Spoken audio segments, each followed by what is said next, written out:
हाय दोस्तों, good mornings. Welcome to DP Qs study channels. आज मैं प्रश्नावली 5.2 का प्रश्न नंबर 8 के बारे में बात करूंगी। प्रश्न नंबर 8 क्या दे रखा है, देखिए यहाँ पर कि निम्नलिखित में से कौन कौन एपी है। यदि कोई एपी है तो इसका सर्वांतर ज्ञात कीजिए और इनके 3 और पद लिखिए। यानी इसमें पूछ रहा है कि जितने भी प्रश्न नंबर 8 में 15 पार्ट हैं, जिसमें से पूछा है कि इसमें कौन कौन से एपी हैं। यदि एपी हैं तो उसका सर्वांतर ज्ञात कीजिए और अगला 3 पद और ज्ञात कीजिए। ऐसा इसमें बात किया है। तो पहले हमें क्या करना पड़ेगा, इसको चेक करना पड़ेगा कि ये एपी है या नहीं है, यानी समांतर श्रेणी है या नहीं है, ये हमें चेक करना पड़ेगा। चलिए हल में लिखते हैं हम यहाँ पे। हल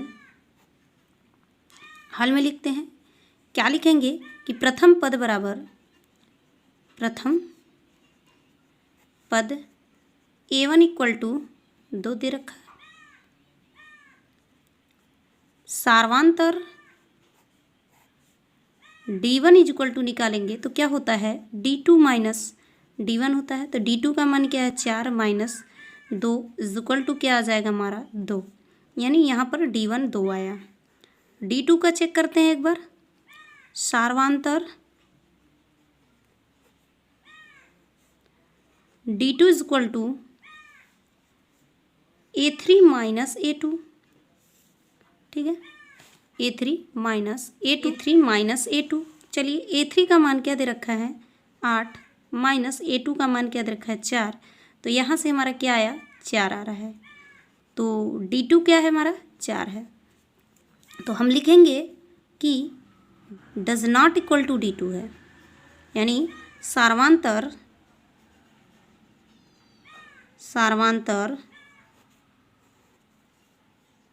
समान नहीं है। अतः यह एपी या फिर समांतर श्रेणी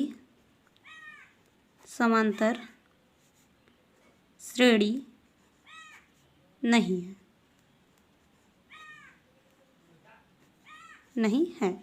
ये हो गया, यानी पहला हमारा फाइंड आउट हो गया। ये बोला है कि यदि एपी है तभी हमको 3 पद अगला निकालना है, नहीं यानी समांतर श्रेणी नहीं है। क्यों? क्योंकि इसका सर्वांतर समान नहीं है। एक तो पहला D1 आ रहा है 2 और D2 आ रहा है 4, तो इन दोनों का अंतर समान नहीं है, इसलिए ये एपी नहीं है। अगला हम फाइंड आउट करते हैं सेकंड्स, इसमें भी लिखते हैं हल। 8वें का दूसरा पार्ट दे रखा है 2, 5/2, 3, 7/2। तो चलिए लिखते हैं प्रथम पद A1 इक्वल टू 2। सार्वांतर D1 is equal to A2 minus A1। A2 क्या है 5/2 माइनस 2। इसका हम क्या करेंगे, एलसीएम लेंगे तो 2 आ जाएगा, 5/4 हो जाएगा यहाँ पे। तो D1 इक्वल टू क्या आ जाएगा हमारा 1/2 आ जाएगा। यहाँ से D1 1/2 आ जाएगा। सार्वांतर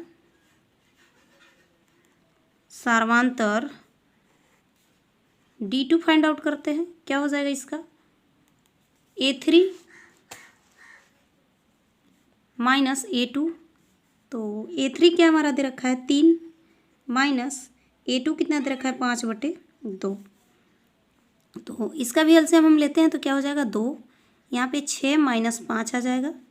D2 इज इक्वल टू, तो D2 इज इक्वल टू क्या आ जाएगा यहाँ पे 1/2 आ जाएगा। यानी यहाँ से हमारा D2 क्या आ गया 1/2 आ गया। तो हम देख रहे हैं कि हमारा सर्वांतर जो है D1 is equal to D2 समान है।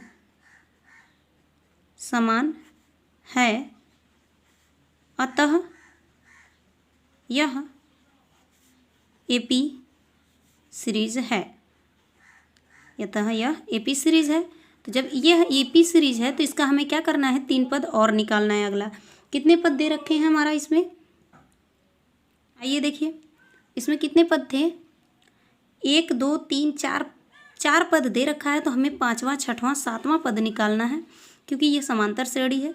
तो हम चलिए देखते हैं कि A N equal to formula हमारा होता है ए प्लस n-1 इंटू डी होता है। पांचवा पद निकालना है तो हमारा क्या हो जाएगा, A5 is equal to A plus 5 minus 1 यानी 4 हो जाएगा, 4D होगा। तो हम डायरेक्ट अब फार्मूला लिखेंगे इट्स ऐसे। तो हमारा क्या हो जाएगा, A का मान क्या दे रखा है 2 प्लस 4 इंटू डी का मान क्या दे रखा है 1/2। 2 से 2 कट गया तो 2 आया, यानी A5 का मान हमारा क्या आता है 4। A5 का मान हमारा क्या आता है 4 आता है। और A6 का मान निकालेंगे तो क्या हो जाएगा A प्लस यानी इससे 1 कम प्लस 5D। तो क्या हो जाएगा, A का मान 2 है प्लस 5 इंटू डी का मान क्या है 1/2 है। तो यहाँ से हम निकालेंगे क्या कि एलसीएम लेंगे तो 2 आ जाएगा, तो 2 दूनी 4 प्लस 5 हो जाएगा is equal to A6। A6 is equal to क्या आ जाएगा हमारे यहाँ पे, A6 इज इक्वल टू 9/2 आ जाएगा। ठीक है। और A7 निकालेंगे तो क्या हो जाएगा, A7 इक्वल टू हो जाएगा हमारा A प्लस 6D हो जाएगा।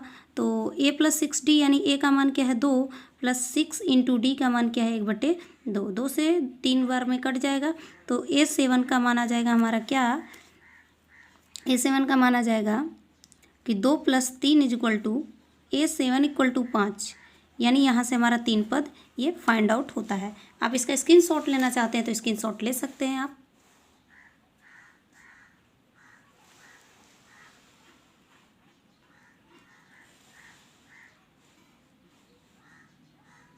ठीक है। का तीसरा भाग देखते हैं। प्रश्न नंबर 8 का तीसरा भाग क्या दे रखा है, -1.2, -3.2, -5.2, -7.2 डॉट डॉट आगे दे रखा है। तो हम इसका क्या करेंगे, सर्वांतर निकालेंगे। पहले प्रथम पद लिखते हैं। प्रथम पद बराबर A1 इक्वल टू क्या हो जाएगा -1.2, यानी हल में लिखेंगे हम। ठीक है। तो आगे क्या करेंगे, सर्वांतर निकालेंगे। सार्वांतर D1 इक्वल टू निकालेंगे तो क्या हो जाएगा A2 माइनस A1। तो A2 क्या दे रखा है हमारा -3.2 माइनस अगला दे रखा है -1.2। तो इसको हम सॉल्व करेंगे तो -3.2 माइनस माइनस प्लस 1.2 हो जाएगा। तो ये घट जाएगा, घटेगा तो हमारा क्या आ जाएगा 2, यानी -2 आएगा D का मान, यानी D1 का मान क्या आ रहा है -2 आ रहा है। तो सर्वांतर D2 निकालते हैं। सार्वांतर D2 फाइंड आउट करते हैं तो क्या हो जाएगा A3 माइनस A2। तो A3 क्या दे रखा है -5.2 और -3.2 दे रखा है। ठीक है। तो यहाँ से क्या हो जाएगा -5.2 माइनस माइनस प्लस हो जाएगा तो 3.2 आ जाएगा, 3.2 इज इक्वल टू, इसको हम घटाएंगे तो क्या हो जाएगा 0, यहाँ से 2 यानी 2 आ गया, यानी D2 का मान भी हमारा क्या आ गया -2। तो यहाँ से हमें क्या पता चल रहा है कि हमारा जो सर्वांतर है यानी D1 is equal to D2 समान है। अतः यह AP है। अब क्या करेंगे हम, इसमें अगला निकालेंगे तो क्या हो जाएगा A5 निकालेंगे। तो A5 इज इक्वल टू क्या हो जाएगा A प्लस 4D। ठीक है। तो A का मान क्या दिया था -1.2 प्लस 4 इंटू डी का मान क्या दे रखा था -2, यानी 2.0। तो यहाँ से क्या हो जाएगा -1.2, 4 दूनी का 8 यानी -8 हो जाएगा। इसको ऐड करेंगे तो हमारा क्या आ जाएगा अगला टर्म्स -9.2 आ जाएगा, 0.2 आ जाएगा, यानी A5 का मान आ गया 9.2। ठीक है। और A6 का मान निकालेंगे तो क्या हो जाएगा A प्लस 5D। तो A का मान हमें -1.2 प्लस D का मान है -2। तो यहाँ से क्या हो जाएगा -1.2 माइनस 5 दूना का 10, तो ये आ जाएगा हमारा A6 इज इक्वल टू क्या आ जाएगा माइनस माइनस प्लस हो जाएगा तो 11.2 आ जाएगा माइनस में। तो A6 का मान हो गया -11.2। अब A7 का मान निकाल लीजिए। A7 इक्वल टू क्या हो जाएगा A प्लस 6D। तो A का मान क्या है हमारा -1.2 प्लस 6 इंटू -2। तो इसका मल्टीप्लाई करेंगे तो -1.2 माइनस 6 दूनी 12, ऐड करेंगे इसको तो क्या हो जाएगा 2.13। यानी 13.2 आ जाएगा ए 7 का मान। ये हमारा फाइंड आउट होता है।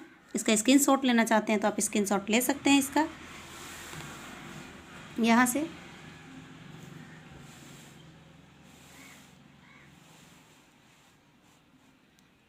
ठीक है, अब आइए 8वां का चौथा भाग देखते हैं। 8वां का चौथा भाग क्या दे रखा है हमारा, इधर 8वां का चौथा भाग दे रखा है।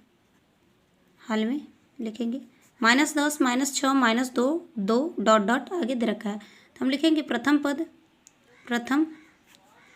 पद बराबर a1 इक्वल टू कितना हो जाएगा -10। ठीक है, और सार्वांतर निकालेंगे तो सार्वांतर d1 इक्वल टू निकालेंगे तो क्या हो जाएगा a2 माइनस a1। तो यहाँ से d1 निकालेंगे तो हमारा क्या आएगा, a2 का मान क्या है -6 और -10 दे रखा है। तो यहाँ से क्या हो जाएगा -6 माइनस +10 यानी d1 का मान क्या हो जाएगा 4। यहाँ से आ गया सार्वांतर d2 का मान निकालते हैं तो क्या हो जाएगा a3 माइनस a2। ठीक है, तो d2 इक्वल टू a3 का मान क्या दे रखा है -2 और -6 दे रखा है a2 का मान। तो d2 इक्वल टू क्या हो जाएगा -2 + 6 घटेगा तो यहाँ से आ जाएगा d2 का मान आ जाएगा हमारा 4। d2 का मान क्या आ जाएगा 4 आ जाएगा। तो यहाँ से हमारा क्या हो गया सार्वांतर लिखेंगे d1 इक्वल टू d2 सार्वांतर समान है, अतः यह AP है। तो जब AP है तो अगला पद इसका हम निकालेंगे, क्या निकालेंगे a5 इजक्वल टू क्या हो जाएगा a + 4d। तो a5 इजक्वल टू क्या हो जाएगा, a का मान हमारा -10 + 4 इंटू d का मान क्या है 4। तो a5 इजक्वल टू क्या हो जाएगा -10 और +4 × 4 = 16। तो a5 इजक्वल टू क्या हो जाएगा हमारा, घटेगा तो यहाँ से 6 आ जाएगा। ठीक है, और a6 का मान निकालेंगे तो क्या हो जाएगा a + 5d। तो a का मान क्या दे रखा है हमारा -10 और +5 इंटू 4 करेंगे d का मान। तो a6 इजक्वल टू क्या हो जाएगा -10 + 4 × 5 = 20। इसमें से घटाएंगे तो a6 का मान क्या आ जाएगा हमारा 10। यहाँ से 10 आ गया। a7 का मान निकालेंगे तो a7 इजक्वल टू क्या हो जाएगा a + 6d। ठीक है, a7 इक्वल टू इसका मान क्या है 10 + 6 इंटू 4 6 × 4 = 24 प्लस इधर -10 इजक्वल टू हो जाएगा हमारा। ठीक है, तो यहाँ से हमारा a7 इक्वल टू क्या आ जाएगा, घटाएंगे तो 4 आ जाएगा, यहाँ से इसको घटाएंगे तो 1 आगे 14 आ जाएगा। तो हमारा ये a7 का मान आ गया 14। यानी 3 पद हमने निकाल लिए। इसका स्क्रीनशॉट लेना चाहते हैं तो आप स्क्रीनशॉट ले सकते हैं।